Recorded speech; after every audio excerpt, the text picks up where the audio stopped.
గా నేర్చుకోవాలా? అప్టాక్స్ తో మా ఉచిత లైవ్ వెబినార్లలో చేరండి. ఆల్గో ట్రేడింగ్ కేవలం ₹10 బ్రోకరేజీ అందుబాటులో ఉంది. ఇప్పుడే అకౌంట్ ఓపెన్ చేయండి.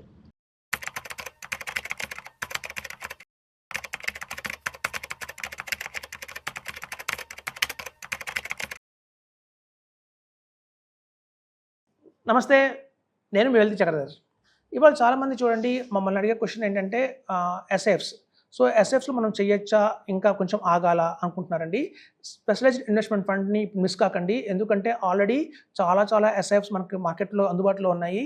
వాటి ఎన్ఐవిస్ చూస్తే అమాంతం ₹10 80 పైసా, ₹10 90 పైసా అలా వచ్చేసాయండి. ఆల్మోస్ట్ నియర్ బై ₹11 దాకా వచ్చేస్తున్నాయి అవన్నీ కూడా. అంటే ఎవరైతే 10 lakhs పెట్టారో వాళ్ళకి హార్డ్లీ 3-4 monthsలోనే 1 lakh దగ్గరలో ఉన్నారు. రీసెంట్గా ఒక పోర్ట్ఫోలియో చూసాం మా ఇన్వెస్టర్ది. ఎవరైతే 6 months బ్యాక్ ఇన్వెస్ట్ చేశారో ఆయనకి అమాంతం 80,000 అయితే ప్రాఫిట్ వచ్చేసింది అప్పుడే. అంటే చూడండి, 10 లక్షలకి ₹1,00,000 మనకి విత్ ఇన్ స్పాన్ ఆఫ్ 3-4-6 monthsలో వచ్చింది అంటే అది గుడ్ అని చెప్పొచ్చు. సో కాబట్టి ఎస్ఐఎఫ్స్ని ఇప్పుడు మిస్ కాకండి, ఎందుకంటే స్పెషల్ ఇన్వెస్ట్మెంట్ ఫండ్లో మనకి క్వాలిటీ స్టాక్స్ ఉంటాయండి. కేవలం 40 స్టాక్సే ఉంటాయి. అన్లైక్ మ్యూచువల్ ఫండ్స్లో లాగా మనకి 150 స్టాక్స్ అలా ఉండవు. సో కాబట్టి ఎప్పుడైతే క్వాలిటీ స్టాక్స్ వాళ్ళు తీసుకుంటుంటారో మనకి అలాగే రిటర్న్స్ కూడా బాగా వస్తున్నాయి అని చెప్తున్నాము. సో చూడండి, ట్యాక్సేషన్ పరంగా మనకి మ్యూచువల్ ఫండ్స్లో ఎలా ఉందో ఎస్ఐఎఫ్స్లో కూడా అలాగే ఉంది. చాలామంది ఇంకా వెయిట్ చేద్దాం అనుకుంటున్నారు. రేపు అమాంతం వాటి ఎన్ఐవి ₹20 ₹30 అయ్యేటప్పుడు మనం ఎంటర్ అయ్యే కన్నా ఇప్పుడు లో ఎన్ఐవిస్లోనే కనుక మనం ఎంటర్ అవుతుంటే కనుక మనం క్యాచ్ చేయొచ్చండి, ఆ రిటర్న్ క్యాచ్ చేసుకోవచ్చు అని చెప్తున్నాను. సో కాబట్టి 10 lakhs కనుక ఇన్వెస్ట్మెంట్ చేసి, మనందరికీ తెలుసు ఒక ఫార్ములా ఉంటుంది, అందరూ తెలిసిన ఫార్ములానే మ్యూచువల్ ఫండ్స్లో 15 × 15 × 15 = 1 crore అంటారు. సో ఎప్పుడైతే 15,000 ఎస్ఐపి కనుక 15 years మనం ఇన్వెస్ట్మెంట్ చేసుకుంటూ వస్తే ఆ పోర్ట్ఫోలియో కనుక మనకి 15% రిటర్న్ ఇస్తే మనకి 1 crore వస్తుందని. కానీ ఇక్కడ ఎస్ఐఎఫ్లో కూడా అలాంటి ఫార్ములానే ఉందండి. ఇది 10 × 10 × 10 = 1 crore అని చెప్తున్నారు. సో ఇక్కడ చూసారా, 10 గుర్తుంచుకోండి, అది 1 crore అవుతుంది. అంతే ముందు మీరు 10 lakhs ఇన్వెస్ట్మెంట్ చేయాలి. అలా 10 lakhs ఇన్వెస్ట్మెంట్ చేసిన తర్వాత మీరు ఎవ్రీ మంత్ ₹10,000 కనుక ఎస్ఐపి అందులోనే యాడ్ చేసుకుంటూ వస్తే అమాంతం అది కనుక మీకు 18% దాకా సిఏజిఆర్ కనుక మనకు వస్తుంది. కాబట్టి విత్ ఇన్ 10 years 6 monthsలోనే మనకి 1 crore వచ్చే అవకాశం ఉందండి. సో ఇక్కడ 10 lakhs ఎస్ఐపి 10 lakhs లంసంగా ఇన్వెస్ట్మెంట్ చేయాలి, ప్లస్ ₹10,000 ఎస్ఐపి వేయాలి. అలా కనుక 10 years 6 months కనుక మీరు కొనసాగిస్తే మీకు 1 crore వస్తుందండి. సో కాబట్టి 10 గుర్తుంచుకోండి. మనకి మ్యూచువల్ ఫండ్స్లో ఎలాగైతే 15 చెప్పాము, ఇక్కడ 10 అని చెప్తున్నాము. సో మీకు ఇక్కడ చూడండి, దీనివల్ల వచ్చే అధిక లాభం ఏంటి అంటే, మన పోర్ట్ఫోలియోలో ఎప్పుడైతే కనుక ఒక 10 lakhs పెట్టిన ఏదైతే ఎస్ఐఎఫ్ ఉందో అందులో కనుక అమాంతం 25 lakhs దాకా వచ్చేంత వరకు కొంత అమౌంట్ తీసి వేరే ఎస్ఐఎఫ్ కడమని చెప్తున్నాము. మనకి ఎస్ఐఎఫ్లో కూడా 2-3 వెరైటీస్ ఉన్నాయండి. ఒకటేమో ఫ్లెక్సీ క్యాప్ మోడల్లో ఒక ఎస్ఐఎఫ్ దొరుకుతుంది, దాన్నే ఈక్విటీ లాంగ్ షార్ట్ ఫండ్ అంటారు. అలాగే mid cap and small cap కాంబినేషన్లో ఒక ఎస్ఐఎఫ్ అందుబాటులో ఉంది, అదే ఎక్స్ టాప్ 100 అంటున్నాం దాన్ని. అలాగే సెక్టర్ ఓరియంటెడ్గా మనకు ఒక ఎస్ఐఎఫ్ అయితే ఉంది మార్కెట్లో. సో ఇట్లా మనం ఎస్ఐఎఫ్స్లో కూడా 3 categories అయితే ఉన్నాయి బేసికల్గా. అన్లైక్ మ్యూచువల్ ఫండ్స్ చూస్తే మనకి చాలా వెరైటీస్ ఉంటాయి. సో ఇందులో అలా కాదు, క్రిస్పీగా 3 ఉన్నాయండి మనకి. ఇందులో కనుక ఎవరైతే ప్రాంప్ట్గా పెడతారో ఒక ఫ్లెక్సీ క్యాప్ మోడల్ తీసుకోండి, లేదా ఎక్స్100 తీసుకోండి. మీరు ఎప్పుడైతే 20 lakhs and above me corpus build అయిందంటే అందులో నుంచి కొంత తీసి వేరే పోర్ట్ఫోలియోకి స్ట్రాటజీకి వెళ్ళండి. సెక్టర్కి మేము అంతగా రికమెండ్ చేయట్లేదు ఇప్పుడే, సెక్టర్కి అయితే కొంచెం టైం పడుతుందండి. కానీ వేరే ఈక్విటీ ఫ్లెక్సీ క్యాప్ మోడల్లో ఉన్న ఈక్విటీ లాంగ్ షార్ట్ ఫండ్ కానివ్వండి, అలాగే mid cap and small cap కాంబినేషన్లో వస్తున్న ఈ X100 కానివ్వండి, మీరు అమాంతం డే 1 నుంచి ఇప్పటి నుంచి వేసేసుకోవచ్చు. అందులో మనకు ఆల్రెడీ చూస్తే ఎవరైతే గత 30 yearsగా ఫండ్ హౌసెస్ రన్ చేస్తున్నారో, మ్యూచువల్ ఫండ్ హౌసెస్ రన్ చేస్తున్నారో, ఐసిఐసిఐ కానివ్వండి, అలాగే చూస్తే మనకి కోటక్ కానివ్వండి, అలాగే టాటా కానివ్వండి, అలాగే ఎడల్వైజ్, ఇన్వెస్కో, వీళ్ళే రన్ చేస్తున్నారండి ఎస్ఐఎఫ్స్, కొత్తగా వేరే వాళ్ళు కాదు. సో వాళ్ళకి అపారమైన ఎక్స్పీరియన్స్ అయితే ఉంది, గణనీయంగా మనం ప్రూవ్ చేశారు. అంతకుముందు మ్యూచువల్ ఫండ్స్ వాటి పర్ఫార్మెన్స్ ఎలా ఉందో, సో అలాగే మనకి ఇందులో కూడా పర్ఫార్మెన్స్ అయితే బాగానే కనిపిస్తుంది మాకు. ఆల్మోస్ట్ September వచ్చేస్తే 1 year అయిపోతుంది మనకి ఎస్ఐఎఫ్స్ మార్కెట్లోకి వచ్చి. సో ఇందులో మనం చూస్తే హైబ్రిడ్ కేటగిరీ ఏదైతే ఉందో ఎస్ఐఎఫ్స్, ఎవరైతే రెగ్యులర్ ఇన్కమ్ కావాలి అనుకుంటున్నారో వాళ్ళు మాత్రం ఎస్ఐఎఫ్స్ హైబ్రిడ్ స్కీమ్కి వెళ్ళండి. ఎవరైతే లాంగ్ టర్మ్ తీసుకుంటున్నారో, అంటే వెల్త్ అక్యుములేషన్ స్టేజ్లో ఉన్నారో, అంటే ఇవాళ మన దగ్గర ఉన్న వెల్త్ని అమాంతం 10 times పెంచాలి అనుకుంటున్నారో వాళ్ళు మాత్రం ఈక్విటీ ఎస్ఐఎఫ్స్ తీసుకోండి. సో మ్యూచువల్ ఫండ్స్లో మనకి కేవలం స్మాల్ క్యాప్, మిడ్ క్యాప్ మాత్రమే ఉంచుకోండి. చాలామంది పోర్ట్ఫోలియో చూసాం మేము. అన్లైక్ మనకి 2023-24లో ఎవరైతే మార్కెట్లో కొత్తగా వచ్చారో వాళ్ళకి తెలియక చాలా బిజినెస్ సైకిల్ ఫండ్ అని, స్పెషల్ సిచ్యుయేషన్ ఫండ్ అని, ఇన్నోవేషన్ ఫండ్ అని చెప్పి అలా చాలా రకాల ఫండ్స్లో ఇన్వెస్ట్మెంట్ చేశారు. కొన్ని చూస్తే మనకు ఇండెక్స్ ఫండ్స్లో కూడా చాలా పెట్టారు వాళ్ళు, ఈటీఎఫ్స్లో చాలా ఇన్వెస్ట్మెంట్ చేశారు. సో అలాంటివన్నీ కూడా మీకు ఏదైతే నాన్ పర్ఫార్మింగ్ ఉన్నాయో మీ పోర్ట్ఫోలియోలో నాన్ పర్ఫార్మింగ్ ఉన్నాయి సార్, ఎప్పటి నుంచో చూస్తాం 3 years నుంచి 4 years నుంచి పెద్దగా ఏం గ్రోత్ లేదు దాంట్లో అనుకున్న ఫండ్స్ అన్నింటినీ కూడా మీరు ఎస్ఐఎఫ్స్కి మూవ్ చేసుకోండి.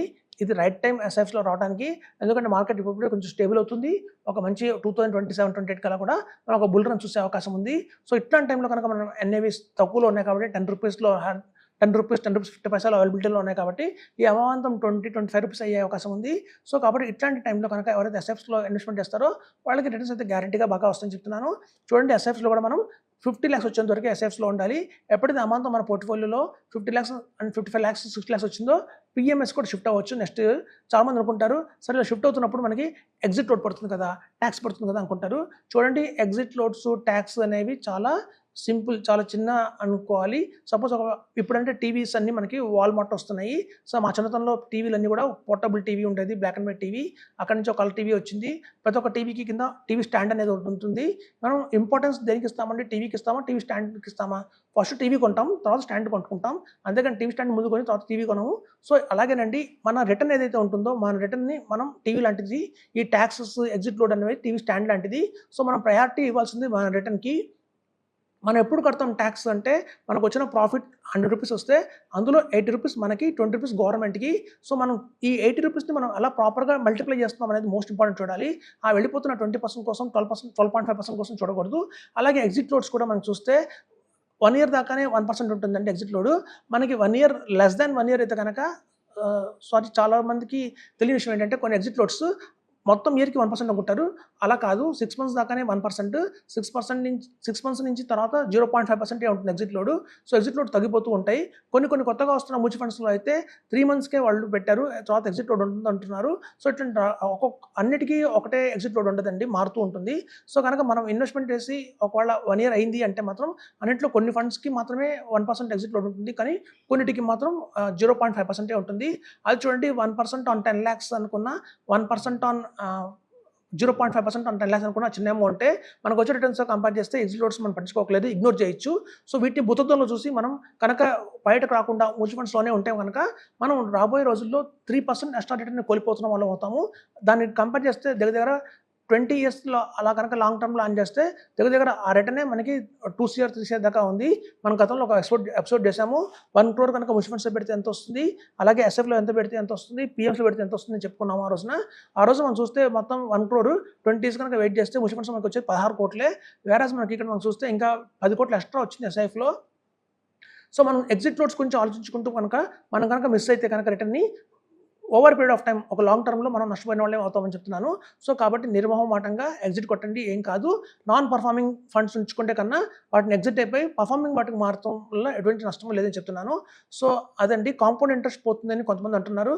సార్ సపోజ్ మీ దగ్గర ఒక ఫండ్ ఉంది, బాగానే పర్ఫామ్ చేస్తుంది, దాన్ని తీసి వేరే దానికి వెళ్తే కాంపౌండ్ ఇంట్రెస్ట్ పోతుందేమో అని భయపడతారు చాలామంది. ఇది కూడా ఒక మిత్ అండి మార్కెట్లో. ఎందుకంటే మనం ఒక ట్రైన్ దిగి వేరే ట్రైన్ ఎక్కుతున్నప్పుడు రెండు ఒకటే స్పీడ్లో వెళ్తున్నప్పుడు మనకి ఎట్లాంటి ప్రాబ్లం అయితే రాదండి. మనం సపోజ్ ఒక ట్రైన్ దిగి మళ్ళీ ఒక ఎడ్ల బండి ఎక్కామనుకోండి, అప్పుడు తేడా వస్తుంది.